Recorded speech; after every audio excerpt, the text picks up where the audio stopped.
get a copyright claim on this. So. La la la la la. He likes to learn magic America. La la la la la.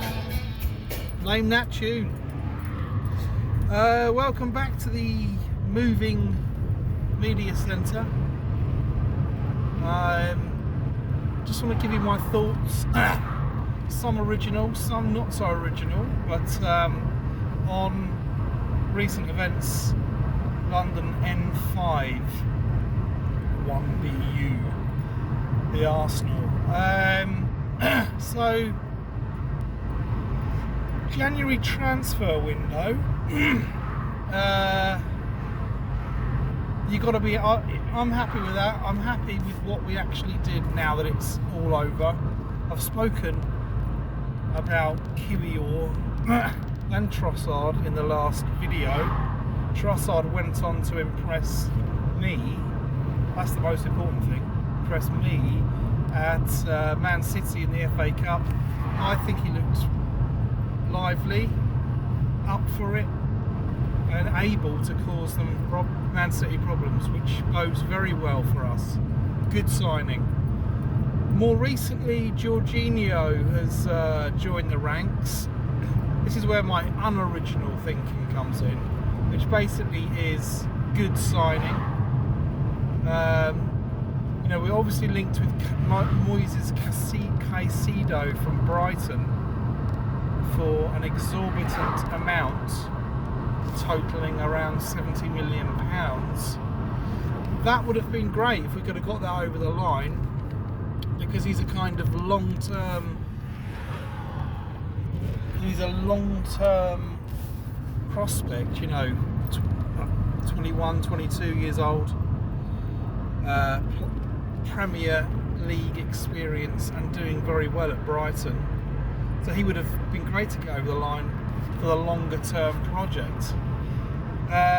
We didn't get him. It's my belief he'll go to Chelsea because I think they've been tracking him for a long time and kind of been sounding him out, as it were, working on a deal for a long time. So I think he'll go to Chelsea in the summer. We got Jorginho instead, and why I think that's a very good signing is that Premier League experience, yes. Proven winner, yes. At Italy and Chelsea, winning the very biggest titles along the way. And, you know, Premier League experience in that important defensive midfield position. Sorry, I'm just having to go around this roundabout in the Baldock Letchworth area, and there was not an opening to come out there, so we had to get a delay there. But yeah, I think he ticks a lot of boxes. You know, good budget price, and we need a body in there, you know, because if Partey, Xhaka get injured on top of our Nenny, who's already got injured, then we would be really stuck. So I think fantastic, well, not fantastic, but good signing to make. Well done, Arsenal Football Club. Finally, my original thinking. Now this is what I spotted in the Arsenal Man United game. That no one, all the pundits, your Shearers or whoever did Match of the Day 2 that day, and all the sort of numerous tactical analysers you'll see online, didn't spot what I spotted in the Man United game, and that's this. So Bukayo Saka was kept, although he's always a threat and was a threat in the first half of the Man United game, Luke Shaw, I think, dealt with him really, really well,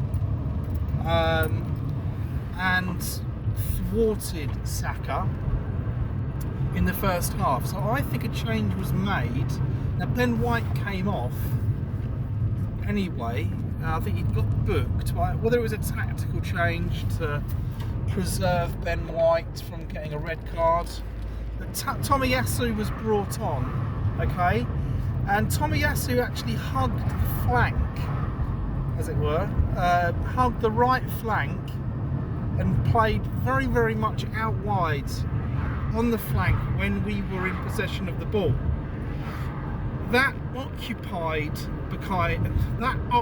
Luke Shaw, and if you look, Bukayo Saka played kind of one position in from the right wing, which he'd been occupying in the first half. So the result, I think, is that Luke Shaw, instead of having to deal with Saka, was having to deal with Tomiyasu. Saka came inside, and who was dealing with him then? Well, if you look at the goal, Bukayo Saka's goal to put us 2-1 up, it was Christian Eriksen who was dealing with Bukayo Saka, and of course Christian Eriksen isn't a defender. Luke Shaw's a defender, we know that. Eriksen isn't, and Eriksen did not get close enough to Saka for the second goal. So I think, if I'm right, that, and that was a tactical move by Arteta. Fantastic. Simple thinking, but clear and concise and effective. So that's my 2 penneth. Just been to Baldock Tesco's to get my fortnightly shop. That's how I do things. I don't know about you guys.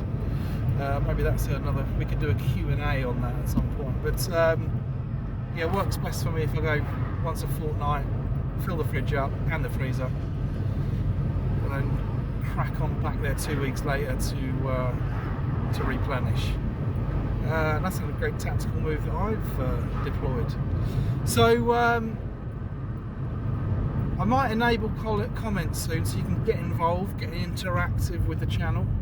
We hope to do some interviews in the near future.